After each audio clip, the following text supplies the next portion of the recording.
Halo sobat-sobat, selamat datang kembali di channel Nooplayer TV. Ini adalah rangkuman anime Kamitachi Otoko. Seorang pria bernama Ryoma bekerja sebagai pegawai kantoran. Suatu hari, ia mengalami sebuah insiden sehingga membuat dirinya pun tewas. Ryoma lalu bertemu dengan beberapa dewa yang menawarkannya untuk hidup kembali. Ryoma akan hidup di tubuh seorang anak kecil. Namun, Ryoma akan mendapatkan kekuatan yang kuat dan bisa menggunakan sihir. Ryoma sangat senang karena nantinya ia akan bisa menggunakan sihir. Para dewa juga akan membuat Ryoma bisa menggunakan semua elemen sihir. Akan tetapi, Ryoma harus mengembangkan sihirnya sendiri. Ryoma juga diberitahu agar tidak boleh memberitahu siapapun kalau ia berasal dari bumi dan telah reinkarnasi. Para dewa ingin agar Ryoma nanti mengaku hidup bersama dengan nenek dan kakeknya di hutan. Setelah mendapatkan penjelasan tentang dunia barunya, kini Ryoma bersiap untuk dikirim ke dunia tempat ia akan hidup lagi. Namun sebelum itu, para dewa memberitahunya bila nanti Ryoma sampai di kota, ia harus pergi ke gereja agar bisa berbicara dengan mereka lagi. Lalu, Ryoma akhirnya telah reinkarnasi di dunia barunya. Para dewa juga memberikannya sebuah buku agar bisa menunjang kehidupannya. Ryoma mendapatkan kekuatan yang besar, akan tetapi karena tubuhnya yang kecil sehingga ia masih harus menyesuaikannya. Ryoma kemudian bertemu dengan slime berwarna biru. Ryoma pun langsung membuka bukunya dan menemukan sihir penjinak. Ia langsung saja menggunakan sihir itu untuk menjinakkan slime tersebut. Hingga akhirnya Ryoma berhasil menggunakan sihir dan menjinakkannya. Kini dimulailah kehidupan baru dari Ryoma. 3 tahun kemudian, Ryoma sudah memiliki rumah dan tinggal sendirian di dalam hutan. Di hutan tersebut, Ryoma tinggal bersama dengan slime yang kini jumlahnya hampir 1000 dan memiliki karakteristik yang bermacam-macam. Slime yang berwarna hijau dapat menghasilkan benang yang sangat kuat. Slime yang berwarna coklat dapat mencerna benda keras. Slime yang berwarna ungu dapat menghasilkan obat ataupun anti racun. Sedangkan slime yang berwarna putih dapat memakan kotoran dan membersihkan benda apapun. Lalu, ketika Ryoma pergi ke hutan untuk berburu, ia melihat ada beberapa orang yang sedang panik karena teman mereka sedang dalam keadaan terluka. Ryoma kemudian mendatangi mereka dan menawarkan bantuan. Ia memberikan mereka obat serta mengajak mereka untuk beristirahat di rumahnya. Karena temannya sedang terluka, orang-orang itu pun terpaksa mengikuti Ryoma. Orang-orang itu sebenarnya merasa heran dengan Ryoma sebab ia hanya seorang anak kecil dan berani tinggal sendirian di dalam hutan. Ketika telah sampai di depan rumah Ryoma, orang-orang itu merasa terkejut karena Ryoma bisa menggunakan sihir penghalang dan menyembunyikan rumahnya. Setelah masuk di dalam rumah, orang-orang itu mulai memperkenalkan dirinya. Mereka adalah Rein yang merupakan seorang bangsawan, Camille seorang penyihir, serta Sep dan Jill yang merupakan seorang pengintai. Mereka pun berterima kasih karena Ryoma sudah menyelamatkan teman mereka yaitu Hook. Sebelumnya, mereka bertemu dengan bandit dan berhasil mengalahkannya. Namun setelah itu, mereka malah bertemu dengan beruang raksasa sehingga membuat Hook terluka parah. Rein lalu menanyakan mengapa Ryoma hanya tinggal sendirian, bisa menggunakan sihir, bahkan membuat obat. Ryoma menjelaskan bahwa ia belajar itu semua dari kakek dan neneknya yang merupakan seorang petualang dan telah meninggal 3 tahun yang lalu. Ryoma sebenarnya berbohong kepada mereka karena ia tak mau memberitahu mereka kalau ia berasal dari dunia lain yang sebelumnya itu sudah diamanahkan oleh para dewa. Esoknya, mereka akhirnya memutuskan pergi karena Hook kini telah sembuh. Hook sangat berterima kasih kepada Ryoma karena telah menyelamatkannya. Beberapa hari kemudian, Rein datang lagi ke tempat Ryoma. Namun kali ini, ia membawa ayahnya yaitu Kane serta istrinya Elisa dan anaknya Eliari. Rein merasa terkejut karena ia melihat Ryoma ternyata memiliki banyak slime. Ryoma kemudian menyatukan semua slime-nya itu sehingga menjadi Big Slime. Mereka kembali terkejut karena Ryoma bisa mengendalikan Big Slime. Elisa mengatakan bahwa sebelumnya tak pernah ada yang bisa mengendalikan Big Slime, walaupun mereka sudah menggunakan sihir kontrak.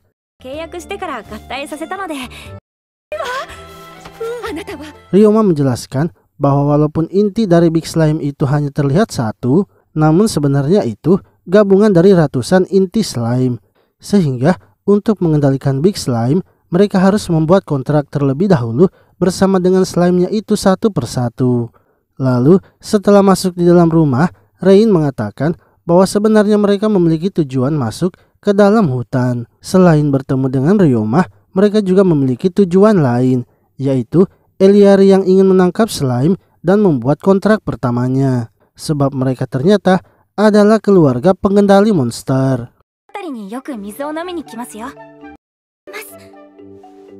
Ryoma lalu menunjukkan tempat yang bisa didatangi oleh Eliari untuk menangkap slime. Namun sebelum berangkat, Eliari menanyakan slime putih dari Ryoma, sebab ia baru pertama kali melihat slime seperti itu. Ryoma menjelaskan bahwa slime putih bisa membersihkan benda apapun. Ia pun juga langsung menunjukkannya dengan membersihkan pakaian goblin yang terkenal sangat kotor.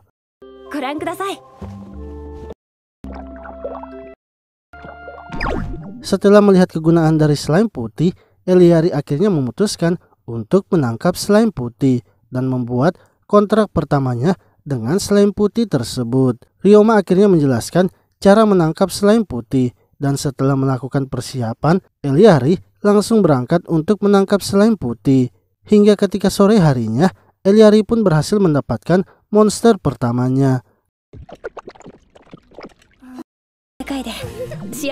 Lalu, Kane menanyakan kepada Ryoma apa yang akan ia lakukan selanjutnya. Ryoma mengatakan bahwa sekarang ia sedang merasa bingung apakah ia harus menetap di dalam hutan itu atau harus keluar. Mendengar perkataan Ryoma, Kane malah langsung mengajak Ryoma untuk ikut bersama mereka, sebab saat ini mereka akan pergi ke kota Gumil dan tinggal sementara waktu. Ryoma yang merasa sudah cukup dengan latihannya di dalam hutan akhirnya setuju untuk mengikuti mereka. Rain lalu menyuruh Ryoma untuk memberikan barang-barangnya kepada Sebas, karena Sebab bisa menggunakan sihir item box yang dapat menampung banyak barang.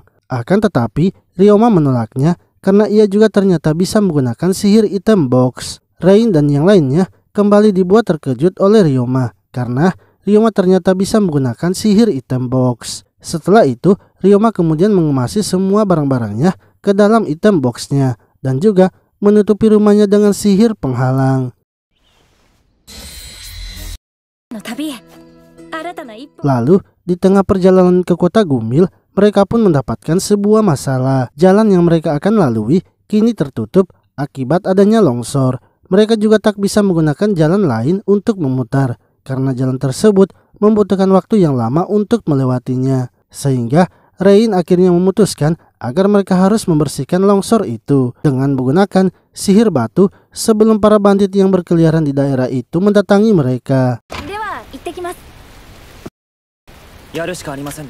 Sementara itu, Ryoma yang melihat mereka sepertinya sedang kesulitan, kemudian keluar dan mencoba membantu mereka. Ryoma memberitahu mereka agar sebaiknya menggunakan sihir crit block. Agar bisa dimengerti, Ryoma pun langsung menunjukkannya, yang mana ia membuat tumpukan longsor itu menjadi sebuah batu bata. Dan dengan adanya bantuan slime-nya, ia membinakan batu bata itu dengan cepat. Setelah melakukannya bersama-sama, mereka akhirnya bisa membersihkan longsor tersebut. Rain sangat senang sebab dengan bantuan Ryoma, mereka bisa sangat cepat membersihkan longsornya. Setelah itu, mereka akhirnya kembali bersiap melanjutkan perjalanan. Hingga setelah berjalan selama 3 hari, mereka pun kini bisa sampai ke kota Gumil, yang mana kota tersebut merupakan kota yang pertama kali didatangi oleh Ryoma. Saat telah sampai di dalam kota, Rain dan yang lainnya kemudian mengantarkan Ryoma ke gereja untuk membuat papan statusnya yang berguna sebagai tanda pengenalnya. Namun di gereja itu pun ia akhirnya bertemu dengan para dewa. Para dewa senang melihat Ryoma yang telah sampai di kota. Mereka memuji Ryoma yang bisa mengendalikan banyak slime. Padahal slime itu sebenarnya monster yang lemah, tapi Ryoma bisa memanfaatkannya dengan baik. Bahkan Ryoma juga telah menciptakan slime baru, yaitu slime putih.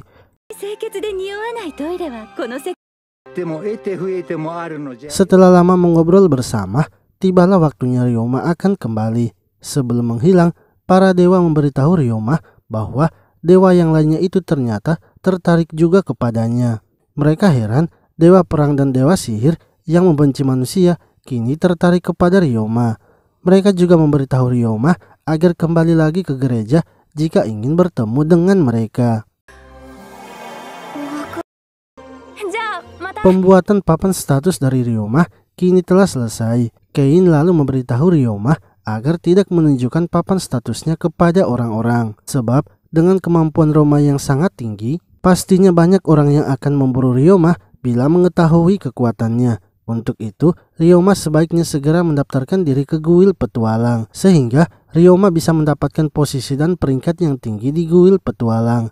Mereka akhirnya pergi menuju ke guild petualang. Namun, mereka pergi ke guild yang berfokus pada penjinak dan pemanggil monster. Ryoma dan Eliari kini mendaftarkan diri mereka. Akan tetapi, Ryoma yang hanya mengendalikan monster slime akan kesulitan naik peringkat, sebab guild tersebut menentukan kenaikan peringkatnya dengan melihat monster yang bisa dikendalikan oleh orang-orang. Kain akhirnya menyarankan agar Ryoma mendaftarkan saja dirinya ke guild petualang, sebab Ryoma sendiri bisa mengalahkan beberapa bandit. Di guild petualang, keterampilan bertahan hidup dan kemampuan bertempur itu sangat penting, sehingga pastinya itu akan sangat cocok dengan Ryoma. Namun sebelum masuk ke guild petualang, ada tes yang harus dilewati oleh Ryoma. Ryoma melakukan tes masuk dipimpin langsung oleh ketua guild petualang, yaitu Morgan. Morgan langsung menyuruh Ryoma menunjukkan kemampuan memanahnya dengan menembak 5 sasaran yang ada di depannya. Ryoma dengan sangat akurat mengenai kelima sasaran itu. Morgan kemudian melanjutkan dengan memberikan Ryoma target yang bergerak. Sebelum itu, Morgan menjelaskan bahwa alat yang akan melontarkan target Ryoma diciptakan oleh seseorang yang ahli penembak jitu. Sasarannya itu berjumlah 50 dan anak panah Ryoma juga akan berjumlah 50, sehingga bila Ryoma ingin berhasil maka ia tak boleh meleset sekalipun. Ketika Ryoma memulainya, ia menembak semua targetnya tanpa meleset sekalipun. Bahkan Ryoma juga bisa menembakkan anak panahnya 4 sekaligus. Hal itu membuat Rain dan yang lainnya sangat terkejut.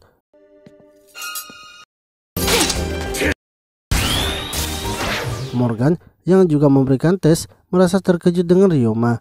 Selama ia melakukan tes, hanya Ryoma saja yang baru berhasil menangkap dan mengembalikan pisaunya itu. Morgan lalu memperkenalkan dirinya kepada Ryoma, yang mana itu membuat Ryoma terkejut karena yang mengawasinya langsung adalah pemimpin guild petualang. Morgan menjelaskan itu semua karena Ryoma membawa para bangsawan, sehingga ia yang harus turun langsung memberikan pengawasan. Ryoma akhirnya dinyatakan lulus dan kini menjadi petualang.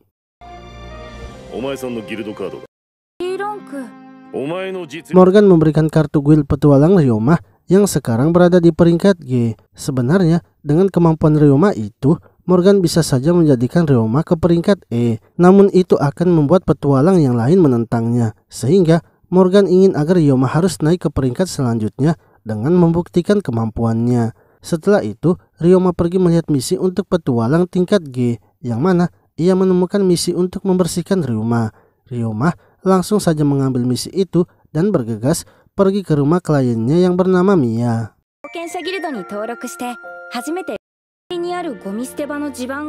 Mia menceritakan bahwa tembok dari tempat pembuangan sampah kota Gumil itu telah jebol, sehingga sampahnya keluar dan masuk ke dalam rumahnya.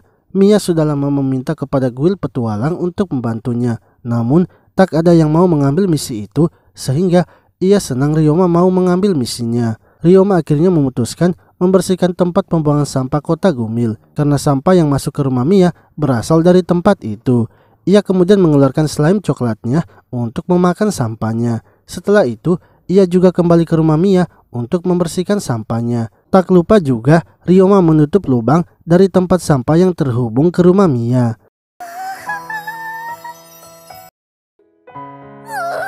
Melihat rumahnya yang telah bersih membuat Mia sangat senang. Ia bahkan terharu karena selain membersihkan sampahnya, Ryoma juga menutup temboknya. Lalu ketika Ryoma sedang melaporkan misi ke kuil petualang, Morgan pun memanggilnya untuk membicarakan sesuatu. Morgan mengatakan bahwa Ryoma sangat hebat karena bisa membersihkan tempat sampah itu dengan slime-nya. Untuk itu, ia ingin agar Ryoma membersihkan toilet kota. Sebab pemerintah di kota Gumil memangkas gaji para pekerja pembersih toilet, sehingga tak ada lagi yang ingin membersihkannya karena upahnya sangat kecil. Ryoma bersedia menerima misi itu dan akan melaksanakannya pada esok harinya. Ia kemudian kembali ke tempatnya dan memberitahukan hal itu kepada Rain, yang mana Rain langsung menyuruh Sebas untuk menyelidikinya. Karena menurut laporan yang ia terima, anggaran di kota Gumil itu tidaklah berubah, sehingga pastinya ada yang telah melakukan korupsi di kota Gumil. Esoknya, Ryoma kemudian memulai pekerjaannya untuk membersihkan toilet umum. Dengan slime-nya, tak butuh waktu lama Ryoma berhasil membersihkannya.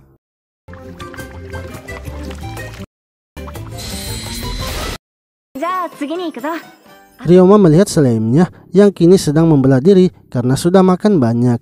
Ketika Ryoma membersihkan status slime-nya itu, ia terkejut sebab kekuatan anti racun slime-nya meningkat, yang mana slime-nya kini telah kebal terhadap racun miasma. Ryoma akhirnya menyadari kalau di tempat itu ada racun miasma. Ia kemudian segera melaporkannya kepada kuil petualang yang juga saat itu ada Rain dan yang lainnya. Ryoma langsung memberitahu situasinya dan meminta agar kuil petualang membantunya karena ia tak ingin selama sedang membersihkan toilet ada orang yang masuk di dalamnya. Ryoma akhirnya kembali melanjutkan pembersihan toilet sembari dijaga oleh para petualang yang lain. Lalu Ryoma yang telah masuk ke dalam kini mulai melakukan tugasnya. Slime Ryoma yang telah membelah diri kini menjadi 1000 dan bersatu menjadi lebih besar lagi. Karena sudah semakin besar, slime-nya itu kini disebut sebagai King Slime. Sehingga kini King Slime tersebut bisa memakan sampahnya lebih cepat lagi. Karena toilet yang dibersihkan Ryoma cukup banyak, membuat ia bekerja sampai malam.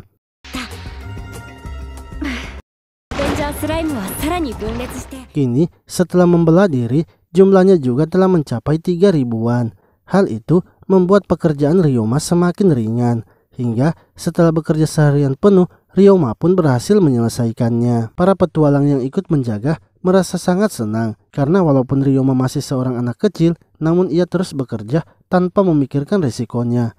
Setelah itu, Ryoma melaporkan kepada Morgan bahwa semua toilet ia sudah bersihkan, bahkan sanitasinya juga. Untuk itu, Morgan akan memberikan Ryoma imbalan yang pas bagi pekerjaannya.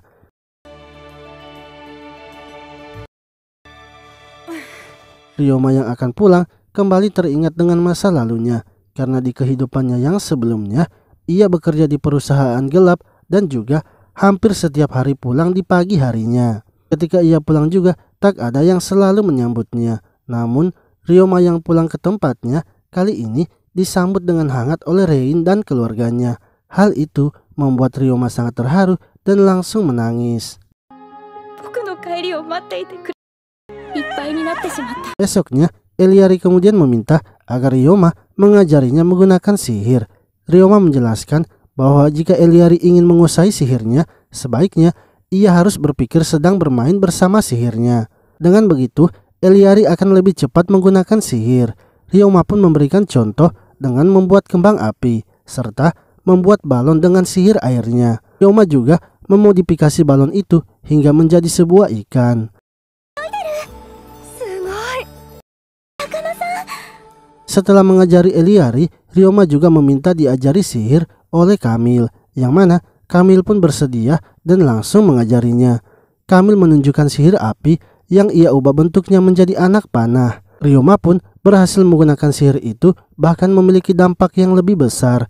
Lalu Kamil melanjutkan mengajari Ryoma sihir yang ia ketahui. Namun dengan cepat Ryoma bisa menguasai semuanya. Bahkan sihir yang menurut Kamil sangat sulit itu dengan mudah digunakan oleh Ryoma.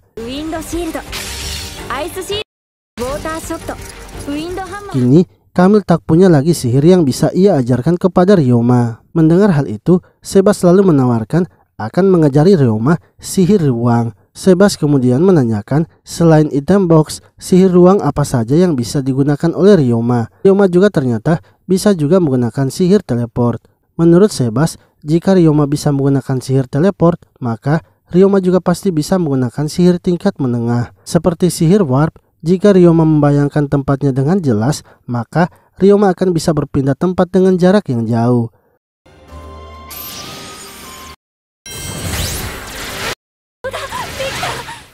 Setelah itu, Ryoma juga diajari sihir Dimension Home, yang mana sihir tersebut memiliki fungsi yang sama seperti item box. Akan tetapi, sihir Dimension Home bisa menampung makhluk hidup juga. Setelah gagal berkali-kali, Ryoma pun berhasil menggunakan sihir Dimension Home. Ryoma sangat senang sebab dengan begitu, ia kini bisa membawa kemanapun semua slime-nya. Di hari selanjutnya, Ryoma dan yang lainnya pergi ke tambang dekat kota. Tambang tersebut sudah terbengkalai dan tidak dipakai lagi karena di dalamnya terdapat banyak monster. Untuk itu, mereka akan pergi ke tambang tersebut agar bisa melatih Eliari melawan monster. Setelah masuk di dalam tambang, mereka langsung disambut oleh monster belalang. Eliari kemudian diarahkan untuk mengalahkan monster itu. Eliari awalnya kesulitan mengalahkan monster belalang, namun karena sebelumnya sudah berlatih, Eliari pun berhasil mengalahkannya. Selanjutnya, mereka menemukan 4 monster belalang. Ryoma tanpa ragu langsung maju untuk mengalahkan mereka.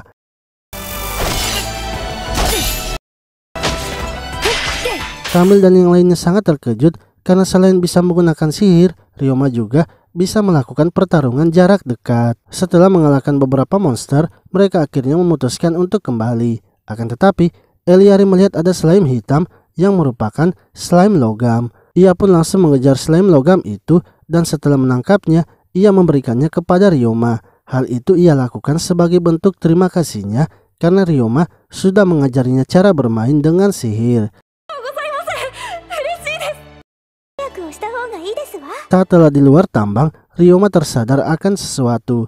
Ia melihat ada tanah merah dan menyadari sepertinya di tanah itu ada zat besinya. Ryoma kemudian menggunakan sihir alkemisnya dan berhasil membuat besi. Melihat hal itu, Kain lalu membawa Ryoma menemui Serge yang merupakan seorang pedagang dan pemilik dari perusahaan dagang. Kain lalu menunjukkan semua barang yang dapat dihasilkan oleh Ryoma, mulai dari benang, jas anti air, serta besi yang baru saja ia buat.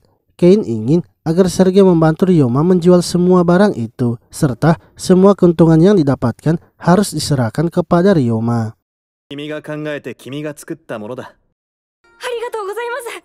Mendengar hal itu membuat Ryoma sangat terharu sebab ia merasa kalau pekerjaannya selama ini bisa dihargai. Karena di kehidupannya yang sebelumnya, seberapa keras pun Ryoma bekerja, ia sama sekali tidak pernah dihargai oleh bosnya. Setelah itu, Ryoma dan petualang yang lainnya berkumpul di ruangan Morgan. Morgan memberitahu mereka bahwa ada misi untuk menumpas monster yang ada di tambang. Setelah menyetujui misinya, semua petualang akhirnya dipanggil untuk bersama-sama membasmi monsternya agar tambangnya bisa digunakan lagi. Ryoma kemudian masuk ke dalam bersama dengan Mia dan yang lainnya. Saat di dalam tambang, Jeb menanyakan berapa jumlah slime yang Ryoma telah kendalikan.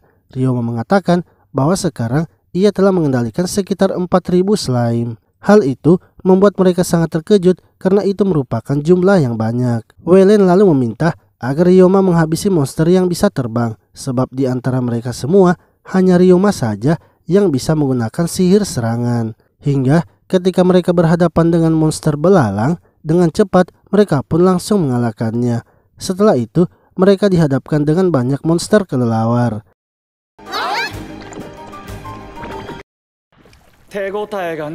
Setelah itu, mereka dihadapkan dengan banyak monster kelelawar. Ryoma lalu meminta agar diizinkan melawan monster kelelawar, sebab ia ingin mengalahkan mereka semua dengan sihir barunya, yaitu sihir bom suara. Ryoma kemudian membuat sihir penghalang suara kepada mereka dan menyerang para monster kelelawar dengan sihir barunya itu. Ternyata sihirnya berhasil mengalahkan sekaligus semua monster kelelawar yang ada. Lalu ketika mereka keluar dari tambang untuk beristirahat, Morgan memberikan informasi bahwa di dalam tambang ternyata ada monster goblin serta memiliki jumlah yang banyak, sekitar 500 goblin. Untuk itu mereka akan melakukan misi baru, yaitu misi pembasmian goblin. Para petualang akhirnya bekerja sama melawan goblin yang ada di dalam tambang. Namun goblin yang mereka lawan terus saja bermunculan seperti tak ada habisnya. Para petualang pun mulai kelelahan menghadapi goblin. Melihat hal itu, Ryoma lalu menyuruh para petualang untuk menutupi telinganya, sebab ia akan menggunakan lagi sihir barunya.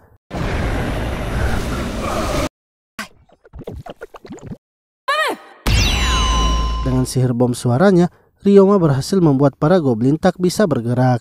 Ia bersama slime-nya kemudian maju untuk menghabisi para goblin. Begitu pula dengan para petualang yang lainnya ikut membantu Ryoma menghabisi goblin yang tersisa. Lalu setelah mengalahkan para goblin, tiba-tiba saja goblin komando yang merupakan pemimpinnya muncul di depan mereka bersama dengan Hawk Goblin. Para petualang mulai panik karena goblin komando sangatlah kuat. Namun dengan bantuan slime yang Ryoma miliki, ia dengan cepat berhasil mengalahkannya.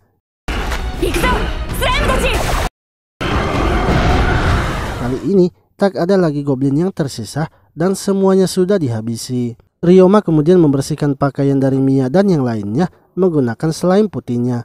Hal itu membuat mereka terkejut sebab noda goblin yang merupakan noda paling sulit dihilangkan, dengan mudahnya Ryoma bisa membersihkannya.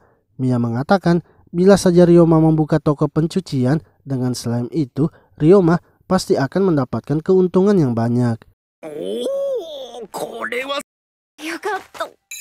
Lalu ketika keluar dari tambang, Ryoma langsung disambut oleh para petualang yang lainnya. Sebab berkat slime dari Ryoma, mereka masih berhasil selamat. Bahkan slime Ryoma juga menyembuhkan teman-teman mereka. Setelah itu mereka kemudian kembali ke kota. Saat di perjalanan, Ryoma merasa sangat dihargai oleh para petualang. Ia menjadi sangat senang karena hal itu sangat berbeda dengan kehidupan sebelumnya. Hingga ketika Ryoma telah sampai di tempatnya, Mia kembali mengingatkan Ryoma agar membuka toko pencucian. Karena itu bisa membuat Ryoma mendapatkan banyak keuntungan.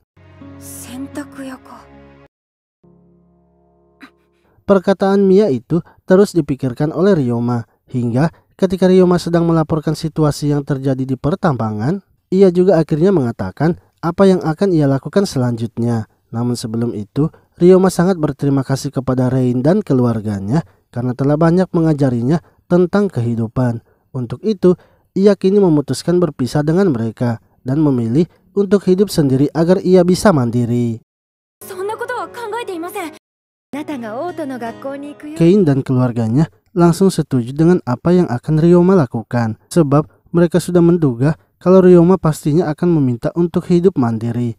Namun, Ryoma yang ingin hidup sendiri harus mematuhi beberapa syarat yang diinginkan Kane. Pertama, Kane ingin agar Ryoma selalu mengirimkan mereka surat. Kedua, Ryoma juga harus sering-sering mengunjungi mereka. Ketiga, jika terjadi sesuatu, maka Ryoma tidak boleh sungkan meminta bantuan kepada mereka. Serta, bila mereka masih berada di kota Gumil, maka Ryoma harus tetap tinggal di penginapan mereka.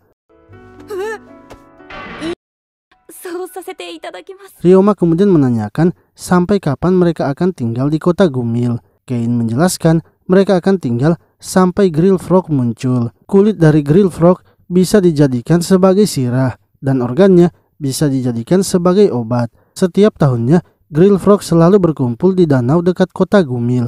Akan tetapi tujuan mereka yang sebenarnya adalah untuk menangkap burung limor. Setiap kali Grill Frog muncul, pasti burung limor juga akan datang memakannya. Burung limor ini sangat sulit ditemukan sehingga hanya sedikit orang saja yang bisa menjinakkannya. Ryoma kemudian memberitahu mereka apa yang akan ia lakukan di kota Gumil. Di samping Ryoma akan menjadi seorang petualang, ia juga ingin membuka bisnis, yaitu toko pencucian. Para pengawal Rain serta pelayannya setuju juga dengan ide Ryoma. Menurut mereka, toko pencucian Ryoma pasti akan laku. Kane lalu menyarankan agar Ryoma berbicara dengan Sergei di perusahaan dagang, karena Sergei pasti bisa membantu Ryoma memulai bisnisnya. Sementara itu, Rain meminta agar Ryoma menjaga tambang yang mereka telah bersihkan dari monster. Ia ingin Ryoma terus mengontrolnya agar tidak ada monster lagi yang tinggal di dalamnya.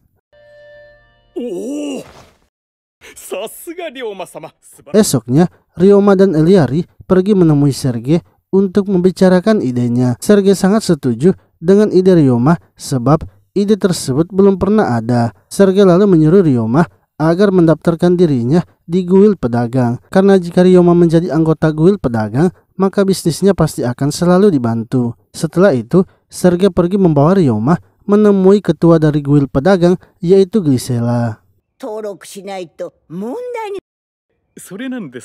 Ryoma pun langsung menceritakan bisnis yang akan ia dirikan, yaitu toko pencucian. Glisela sangat tertarik dengan bisnis Ryoma dan langsung menyetujui Ryoma yang ingin bergabung ke guild pedagang.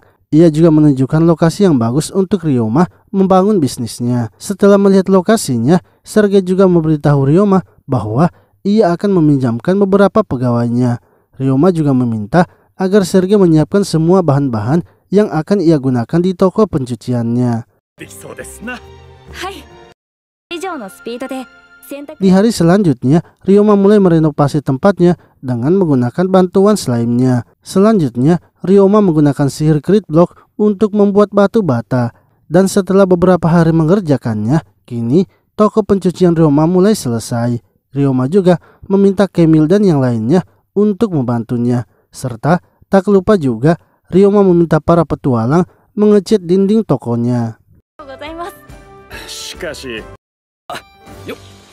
Sementara itu, Eliari yang datang melihat toko Ryoma menyarankan sebaiknya di depan toko Ryoma ditanami beberapa bunga agar tidak terlihat sepi. Ryoma dan Eliari akhirnya mulai menanam bunga di sekitaran toko Ryoma. Setelah itu Ryoma pergi ke gereja untuk menemui para dewa. Namun saat masuk ke dunia dewa, hanya satu dewa saja yang ada, sebab dewa yang lainnya ternyata sedang menikmati liburannya. Akan tetapi, belum lama Ryoma berbicara, kini waktunya sudah habis. Menurut dewa tersebut, kemungkinan karena dewa yang lainnya tidak ada, sehingga waktunya hanya sedikit.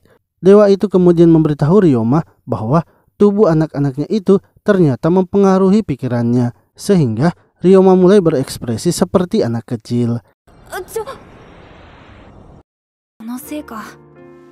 Esoknya, Sergei lalu membawa dua pegawainya yang akan dipinjamkan kepada Ryoma, yaitu Kalum dan Kala. Sementara Ryoma kini sedang mempersiapkan makanan untuk pesta peresmian tokonya.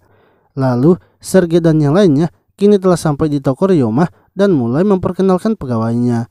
Sergei mengatakan bahwa walaupun kedua pegawainya itu masih muda, namun di perusahaannya mereka berdua sudah menjadi wakil manajer, sehingga Ryoma tidak perlu lagi meragukan kinerja mereka.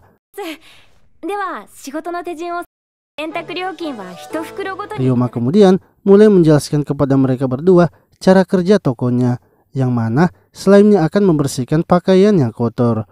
Bila pakaian tersebut sudah rapi, mereka berdua tinggal menyerahkannya saja kepada pelanggan. Karena pencucian mereka itu tidak menggunakan air, jadi pakaian mereka tidak perlu dikeringkan sehingga pelanggan tidak perlu menunggu lama. Setelah menjelaskan semuanya, Ryoma merasa sepertinya mereka berdua tidak puas dengan pekerjaan yang ia berikan. Atau mungkin saja mereka tidak suka bekerja di tokonya. Setelah itu, Ryoma menunjukkan gedung asrama untuk para pegawainya yang berada tepat di belakang tokonya.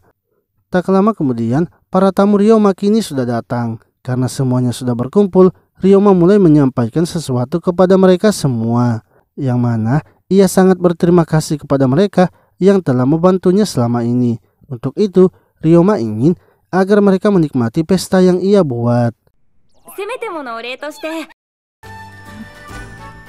Sementara itu, Morgan yang bertemu dengan Glisela menanyakan pendapatnya tentang toko pencucian Ryoma.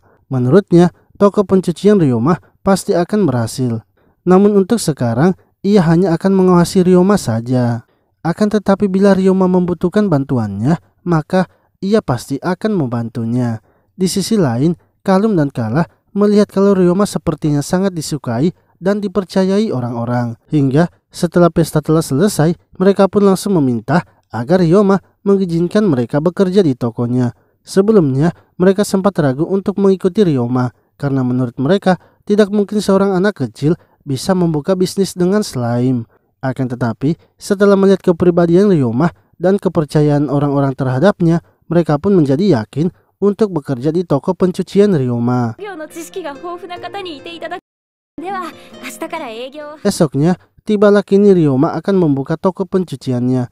Ia takut bila nanti tokonya tidak mendapatkan pelanggan. Bersama dengan Eliari dan pegawainya, Ryoma mulai mempersiapkan tokonya. Setelah itu, Ryoma meminta untuk keluar sebentar ke kuil petualang dan menyuruh mereka berdua untuk menjaga tokonya. Karena menurutnya, mungkin saja pelanggan masih akan sedikit sebab tokonya masih baru dibuka. Saat tiba di kuil petualang, Ryoma lalu mengambil misinya dan bergegas menyelesaikannya. Setelah ia selesai, ia kembali ke kuil petualang dan melaporkannya. Lalu ketika Ryoma kembali ke tokonya, ia malah terkejut karena melihat tokonya yang ramai. Ryoma kemudian masuk ke dalam menemui mereka berdua. Para pelanggannya itu ternyata sudah lama menunggu toko Ryoma buka, sehingga ketika mendengar toko Ryoma sudah buka, mereka pun langsung datang membawa pakaiannya. Lalu Ryoma kini menyerahkan tugas di depan kepada Kala dan Kalum, sementara ia akan ke belakang mengangkut cucian yang sudah dicuci. Para petualang juga ternyata datang ke toko Ryoma untuk mencuci baju sirahnya. Hingga ketika toko mereka sudah tutup, Ryoma mengatakan kepada mereka berdua bahwa ia tidak menyangka kalau tokonya itu akan ramai sekali. Hal itu membuat ia terkejut karena di luar dari perkiraannya. Bahkan ia sendiri tidak sempat untuk beristirahat. Ryoma seketika menyadari kalau mereka berdua juga ternyata tidak beristirahat. Ia akhirnya memutuskan akan menambah pegawai lagi agar meringankan pekerjaan pegawainya. Kala setuju dengan keputusan Ryoma karena menurutnya di hari selanjutnya pelanggan di toko mereka pasti akan bertambah lagi jika kabar tentang toko mereka telah menyebar. Lalu menyarankan agar Ryoma berbicara dengan guild pedagang karena guild pedagang bisa menyediakan Ryoma pegawai yang ia inginkan. Setelah itu Ryoma pergi menemui Glycella untuk meminta bantuannya. Namun Glycella ternyata sudah tahu maksud kedatangan Ryoma karena ia sudah memprediksikan hal itu. Ia tahu kalau toko Ryoma pasti akan ramai. Glycella mengatakan bahwa ia akan mengumpulkan beberapa orang untuk Ryoma. Akan tetapi yang memutuskannya harus Ryoma sendiri. Esoknya, Ryoma kemudian kembali lagi ke guild pedagang. Glycella kini telah menyiapkan orang yang akan dijadikan pegawai oleh Ryoma. Namun, ketika Ryoma masuk ke dalam ruangan tempat orang-orang itu berkumpul dan juga setelah Ryoma memperkenalkan dirinya, orang-orang itu malah terkejut karena mereka akan bekerja dengan anak kecil. Mereka akhirnya memilih untuk mundur dan pergi meninggalkan ruangan tersebut. Akan tetapi, masih ada dua orang yang bersedia bekerja di tempat Ryoma, yaitu Fei dan Ling. Mereka berdua merupakan ayah dan anak. Namun, Ryoma menyadari kalau mereka berdua itu sedang membawa senjata. Mereka berdua akhirnya menjelaskan bahwa mereka dulunya memanglah seorang pembunuh. Akan tetapi karena tuan mereka telah kalah, sehingga mereka kini sudah tak melakukannya lagi. Mereka datang dari negeri lain dan mulai mencari pekerjaan di kota itu. Lalu ketika sedang bekerja di tambang, Fei terkena reruntuhan batu sehingga membuat kakinya patah. Glycella juga menambahkan bahwa mereka memanglah mantan pembunuh, namun sekarang mereka telah menjadi orang yang baik. Ryoma yang percaya dengan pilihan Glycella langsung saja menerima mereka sebagai pegawai barunya. Ryoma kemudian mengajak mereka ke tokonya. Fei dan Ling sangat terkejut melihat toko Ryoma yang ternyata memiliki banyak pelanggan. Ryoma pun langsung menyuruh mereka berdua bekerja untuk membantu Kala dan Kolum. Hingga ketika telah selesai bekerja, Ryoma memanggil mereka berdua. Ryoma ternyata akan menyembuhkan kaki Fei yang patah dengan slime-nya.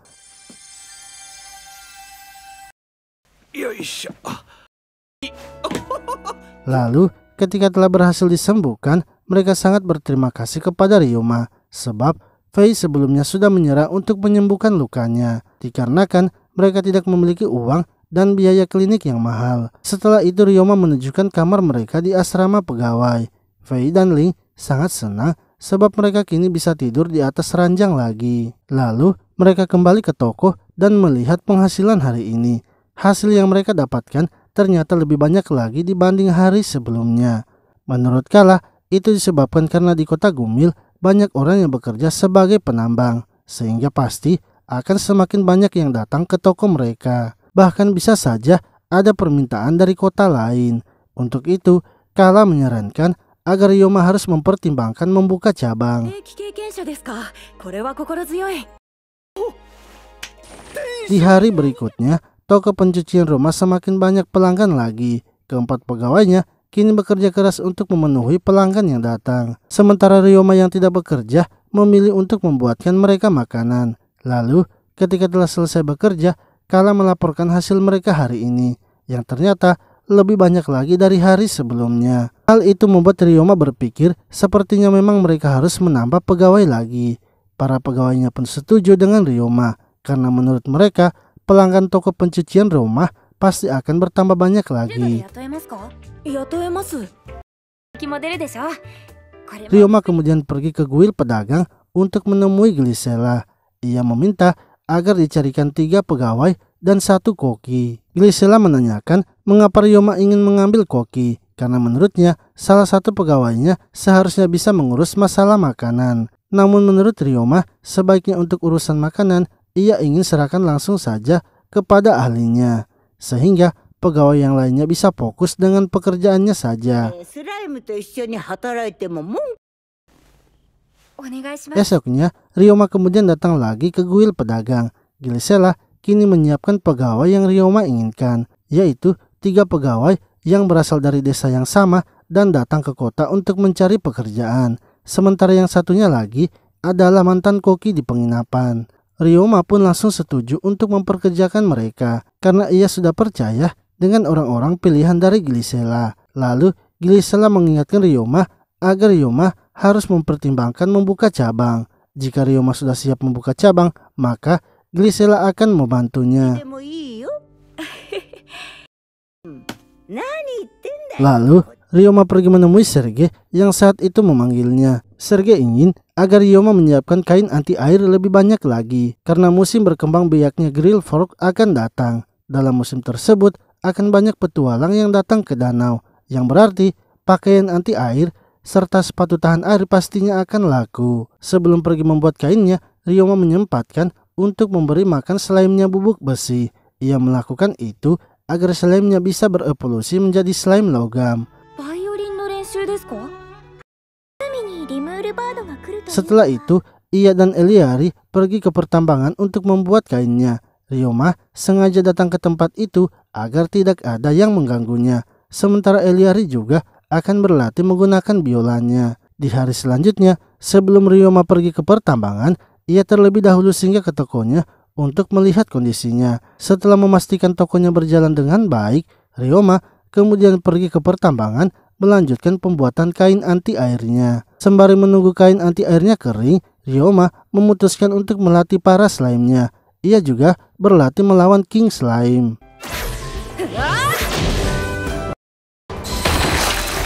Saat telah selesai berlatih, Ryoma melihat slime yang sebelumnya ia beri makan bubuk besi kini mulai berevolusi. Akan tetapi, saat memeriksanya, ternyata slime itu tidak berubah menjadi slime logam, melainkan berubah menjadi slime besi. Ryoma pun heran karena slime logam memakan besi juga. Namun mengapa slime-nya ini malah berubah menjadi besi? Ryoma pun menyadari setelah memeriksa tanah yang ada di pertambangan, jika slime memakan banyak jenis logam, maka ia akan menjadi slime logam. Ketika slime hanya memakan besi saja, maka ia akan menjadi slime besi. Setelah itu, Ryoma pergi kembali ke tokonya untuk memeriksa hasilnya. Hari itu, penghasilan mereka 3 kali lebih banyak lagi dari hari sebelumnya. Kala mengatakan bahwa hari ini para pekerja banyak yang datang membawa pakaiannya. sehingga keuntungan mereka semakin bertambah. Ryoma lalu memberitahu mereka bahwa ia ingin memberikan mereka jatah liburan. Entah itu toko akan libur sekali seminggu atau liburnya secara bergantian. Para pegawainya pun sangat terharu mendengarnya, sebab untuk mendapatkan libur di tempat kerja itu sangatlah jarang.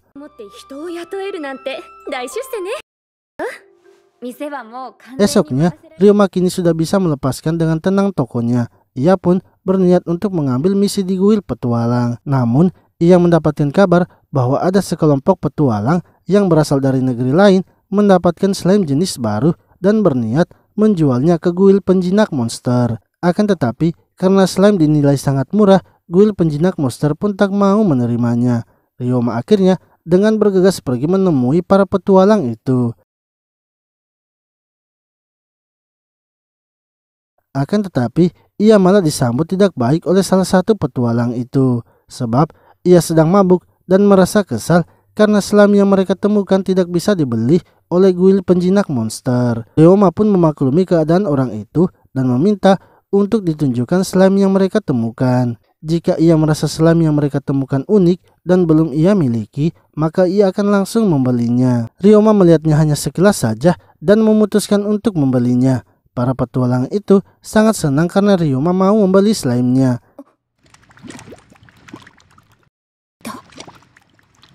Sebelum pergi, Ryoma memberitahu mereka agar para petualang itu bersiap menghadapi musim Grill Frog. Mereka bisa mendapatkan banyak uang dengan menjual Grill Frog. Sebaiknya mereka tidak pulang dulu ke negerinya dan menunggu musim Grill Frog datang. Ryoma lalu pergi ke tambang untuk melihat jenis kekuatan dari slime barunya. Namun, sebelum itu, Ryoma membuat kontrak dengan slime barunya agar nantinya slime tersebut bisa mematuhi Ryoma. Ryoma kemudian memeriksa kemampuan dari slime barunya itu. Tertulis, slime itu adalah slime darah yang bisa mengisap darah makhluk hidup dan masuk ke dalam pembuluh darah. Setelah itu, Ryoma dan Eliari diajari sihir tingkat lanjut dari sihir kontrak yang biasa digunakan penjinak monster. Mereka harus bisa membagi perasaannya dengan monster yang dijinakan, sehingga mereka akan bisa merasakan semua yang ada pada monsternya. Ketika Ryoma mencoba sihir itu pada seekor burung, ia pun berhasil melakukannya dan bisa melihat apa yang dilihat oleh burung itu.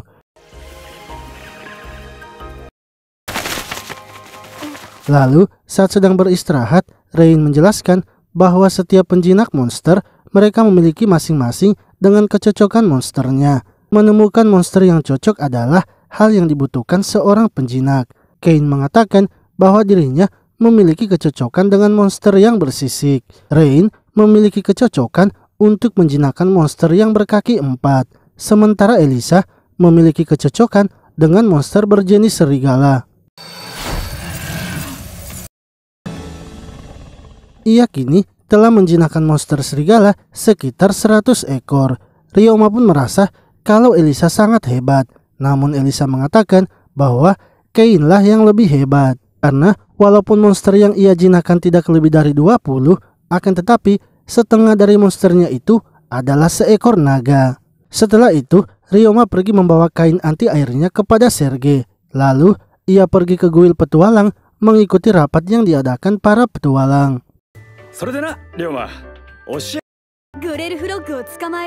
Mereka mengatakan bahwa musim Grill Frog kini akan segera tiba. Untuk itu, mereka ingin menanyakan sesuatu kepada Ryoma. Mereka ingin tahu di mana Ryoma membeli pakaiannya saat Ryoma sedang membersihkan toilet umum. Sebab jika mereka ingin berburu Grill Frog, maka mereka harus menggunakan pakaian yang susah kotor. Ryoma lalu memberitahu mereka bahwa para petualang bisa mendapatkannya di perusahaan dagang Serge. Setelah itu, Ryoma kembali ke penginapan dan mendengarkan rencana keluarga Rain. Karena musim frog sudah tiba, mereka akan pergi ke danau 2 hari lagi. Karena hari itu adalah puncak kemunculan Grill Frog dan begitu juga dengan burung limor. Ryoma kemudian mulai melatih permainan gitarnya sebab burung limor sangat menyukai musik. Sehingga untuk bisa mempermudah menjinakkan burung limor, mereka terlebih dahulu harus memainkannya musik. 2 hari kemudian, Ryoma dan yang lainnya kini pergi ke danau. Hari itu terdapat banyak burung limor, bahkan para petualang yang sedang berburu. Rein lalu menunjukkan kepada Ryoma seorang petualang yang sedang mencoba menjinakkan burung limor. Namun, karena musik yang dimainkan petualang itu tidak bagus, membuat burung limor akhirnya menyerangnya. Untungnya, Ryoma dan Kamil berhasil menyelamatkannya. Akan tetapi, tiba-tiba saja mereka semua yang berada di danau merasakan sakit karena mendengar sesuatu. Hanya Ryoma saja yang tidak terpengaruh dengan suara itu. Ryoma kemudian mencari dari mana sumber suara itu, yang ternyata dihasilkan oleh salah satu burung limor. Ryoma akhirnya menyerang burung limor itu dengan menggunakan sihir pelindung, sehingga suara dari burung limor itu tidak bisa keluar. Burung limor itu kemudian pergi meninggalkan danau tersebut.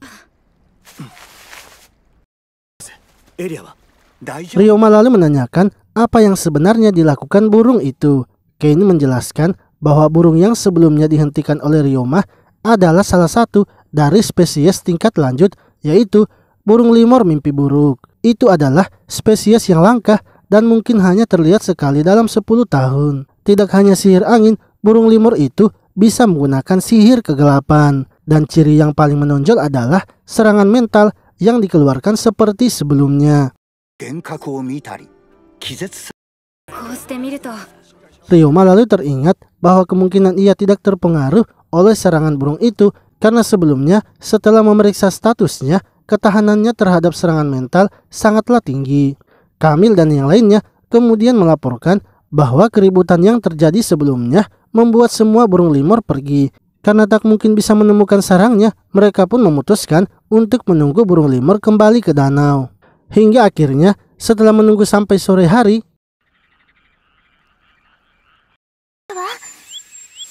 burung-burung limor itu kini telah datang kembali. Ryoma merasa burung limor mimpi buruk sepertinya terus mengawasinya.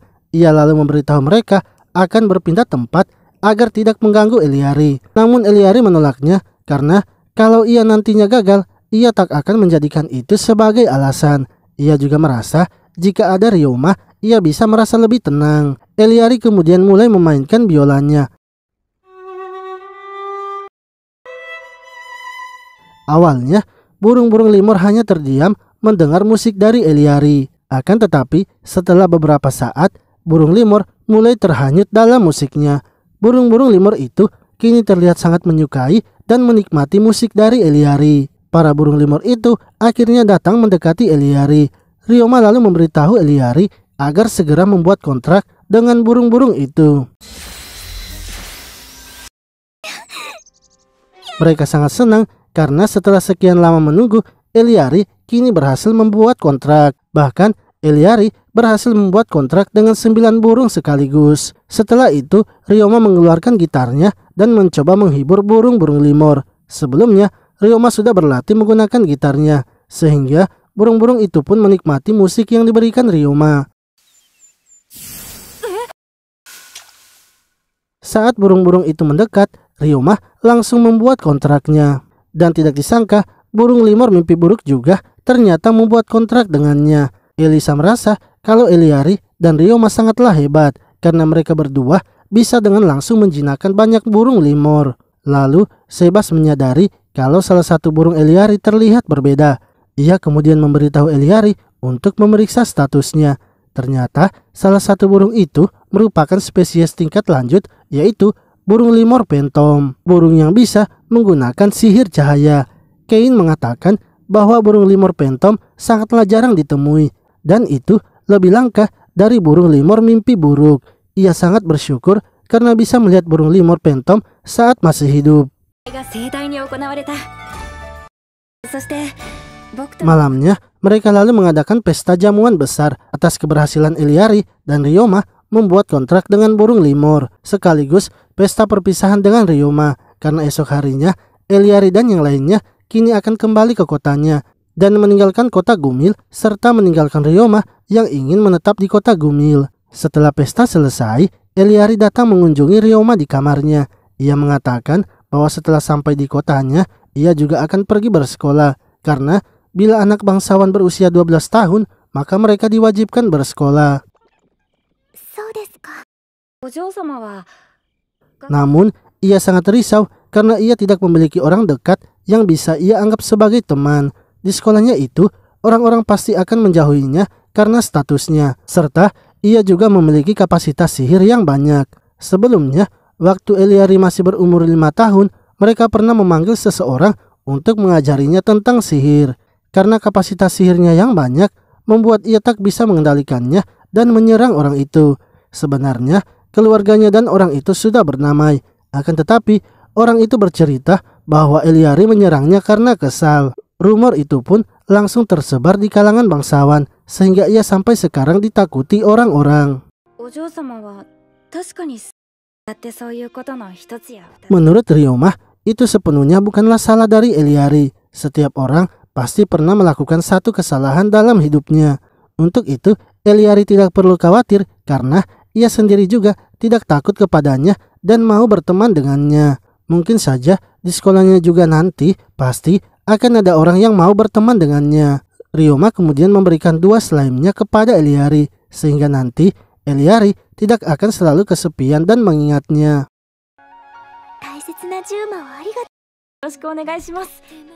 Esoknya, mereka akhirnya bersiap meninggalkan kota Gumil. Sebelum pergi, Eliari mengatakan bahwa ia akan belajar dengan keras, sehingga bila mereka bertemu lagi nanti, ia akan menunjukkan peningkatan kemampuan sihirnya kepada Ryoma. Mereka pun akhirnya pergi dari kota Gumil dan meninggalkan Ryoma.